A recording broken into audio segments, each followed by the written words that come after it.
queria trazer de novo a coisa do Lulinha e do Planalto, Flávia, porque alguns dos nossos espectadores seguem questionando. E eu queria falar um pouco sobre isso. Primeiro, eu acho que é importante as pessoas entenderem como que o Brasil se informa. O Brasil se informa pesadamente por redes sociais. O Brasil se informa pesadamente sobre Zap. Não é que a imprensa seja relevante, a imprensa é relevante como primeira fonte, como a origem de boa parte da informação que circula nas redes e tudo mais, mas, em geral, o tipo de coisa que é levado para as redes tem um filtro de viés político mesmo. Tem máquinas, tem influenciadores que pegam uma determinada informação, retrabalham e jogam na rede. Não dá para fugir do fato de que o Lulinha vive no imaginário da cabeça bolsonarista. O Lulinha é essa figura e existe uma razão para o Lulinha estar no... A gente está falando, evidentemente, de Fábio Lula da Silva, com o filho mais velho do presidente Lula.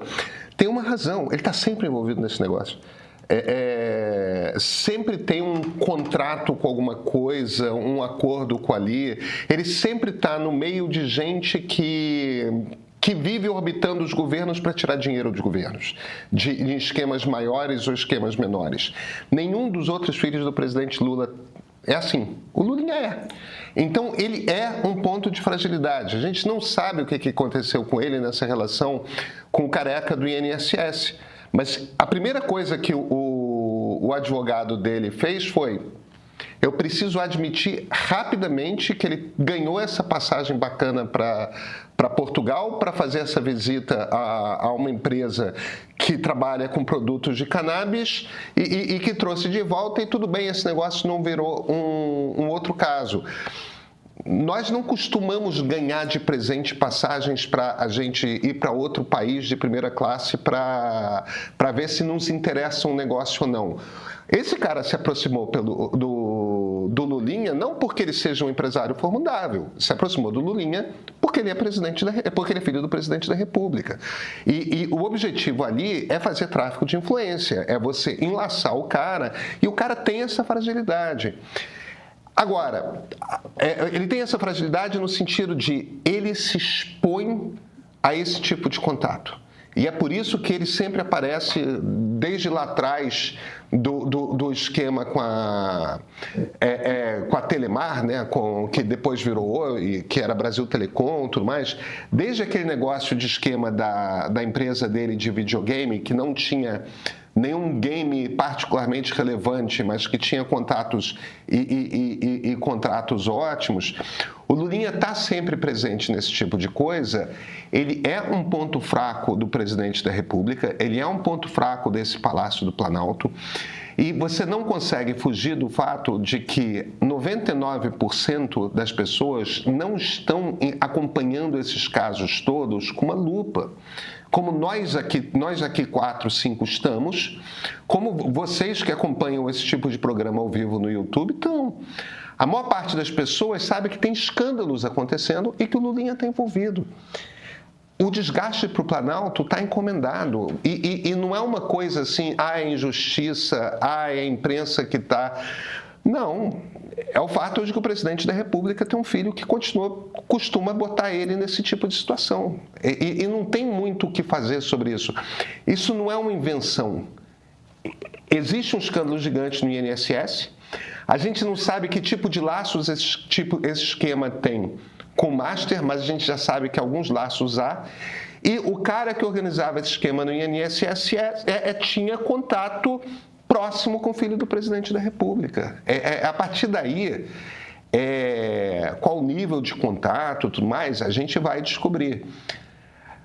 Mas a coisa fica de pé e ela não vai embora, sabe? Tem uma certa aflição da imprensa, dessa militância de esquerda, sabe, Guilherme? A minha impressão fala só do pessoal do lado da direita. O lado da direita é pior. A direita é pior, entendeu? Se você está mencionando a esquerda também, o filho do presidente, você está forçando uma barra. Tem o tamanho do Ciro Nogueira, tem o tamanho do Lulinha, e essa história não se conta sem os dois personagens, sabe? Pelo que eu conheço do caso do Lulinha, o Lulinha ainda não há uma conexão do Lulinha, acho que nem para mim nem está claro de que há essa suspeita, com o Master, certo? Isso.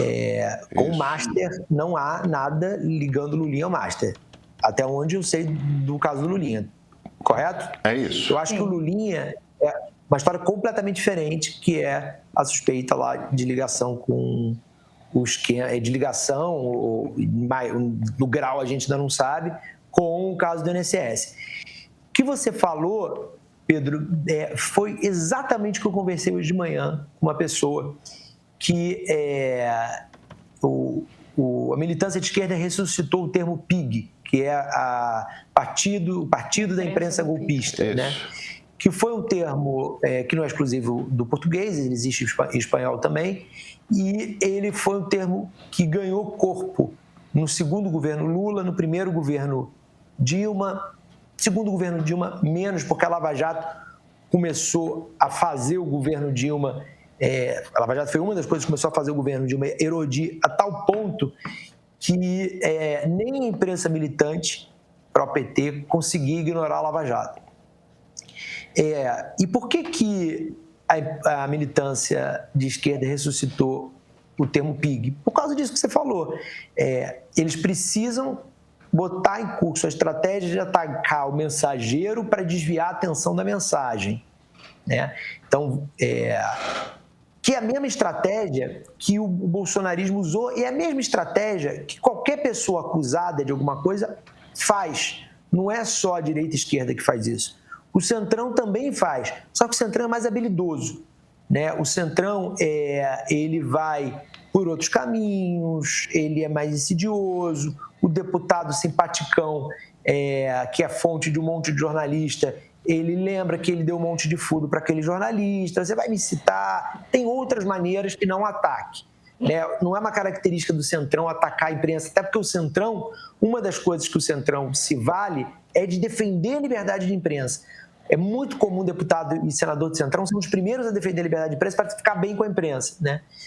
Então a estratégia é outra. Agora, a gente vive nesse momento uma coincidência muito divertida, que é o termo velha imprensa sendo usado pelos dois lados. Porque o PIG não é muito usado pela extrema-direita. A extrema-direita nem gosta de falar muito em golpismo, mesmo quando é o outro lado, porque tem muito telhado de vidro com esse termo. Agora, a coisa é a velha atenção, não quer lembrar. Não quer lembrar. Velha imprensa no bolsonarismo, velha imprensa na esquerda. Todo mundo agora que faz alguma coisa negativa sobre o Lula, para a militância de esquerda, é velha imprensa. Todo mundo que fala alguma coisa negativa sobre alguém da extrema-direita, para a extrema-direita é velha imprensa. Pois ninguém quer lembrar do que fez no verão passado, né, Guilherme? Não é isso? Exatamente. A Malu Gaspar, ela é no mesmo dia chamada de velha imprensa pelos dois lados. Eu agora me divirto muito, tem um monte de ataque a mim lá no meu Instagram, Guilherme Bolsonarista, que eu virei bolsonarista. Eu acho isso divertidíssimo. E é bom, para mim é ótimo. Porque assim, eu publiquei um livro chicoteando, falando mal pra cacete do Bolsonaro, e agora eu virei Guilherme Bolsonarista, acho que é um bom sinal, né? Mas é isso, a gente é acusado, gente, por qualquer pessoa que a gente fala alguma coisa ruim, publica alguma coisa negativa sobre essa pessoa. Flávia já foi muito atacada, Pedro já foi muito atacado, Luísa já deve ter sido atacada também. É um pouco parte do nosso trabalho, né? Não tem jeito.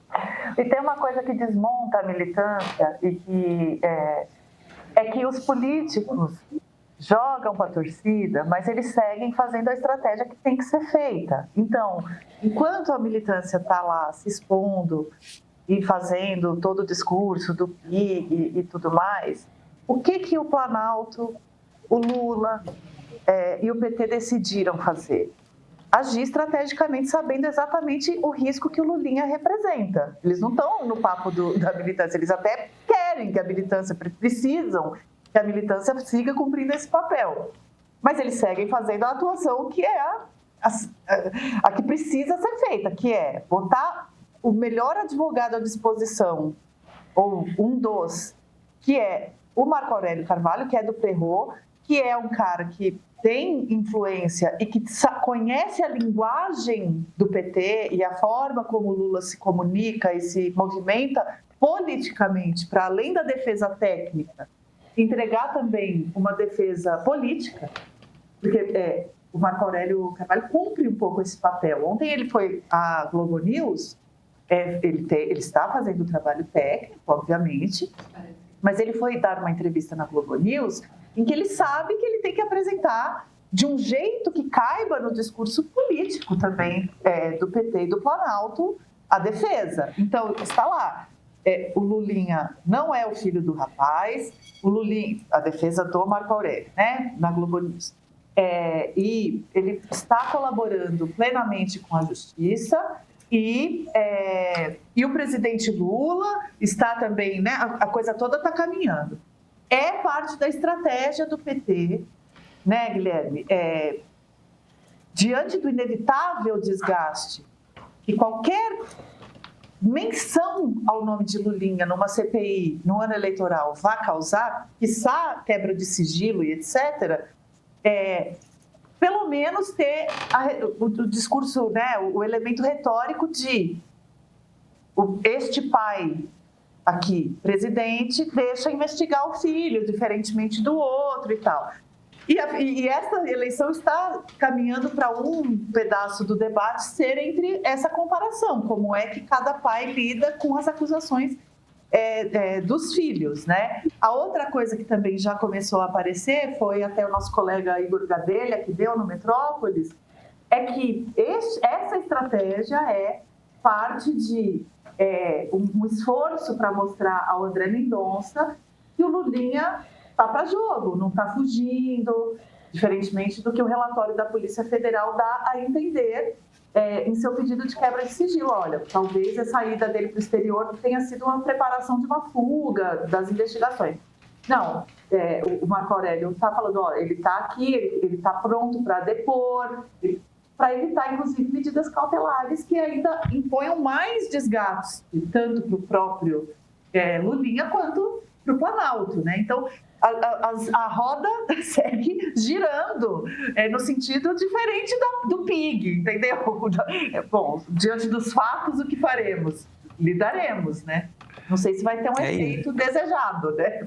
Político, estou falando. Vamos ser honestos? Conversar sobre política e ano eleitoral pode ser frustrante. Parece que estamos todos presos numa bolha, repetindo as mesmas manchetes, os mesmos cortes de vídeo. A conversa, não avança. Fica no mais do mesmo. A pergunta é, como furar essa bolha? Com dados que dão para você uma base sólida para argumentar. É por isso que nós fazemos a pesquisa Meio Ideia. Todo mês nós vamos a campo para entender o que o brasileiro realmente pensa. Toda a sociedade. O que muda o voto dele, o que o preocupa. A pesquisa de março já está no ar. Para quem é assinante premium, a vantagem é dupla. Você recebe a pesquisa completa antes de todo mundo e ganha acesso a todo o arsenal de conteúdos em vídeo, texto, áudio que a gente produz. Análises que conectam os pontos, reportagens que mostram os bastidores do poder e um streaming com programas, séries, documentários, entrevistas que vão além do óbvio. Chega de conversa rasa, gente. Assina o Meio Premium e tem um guia confiável para se informar sobre o Brasil.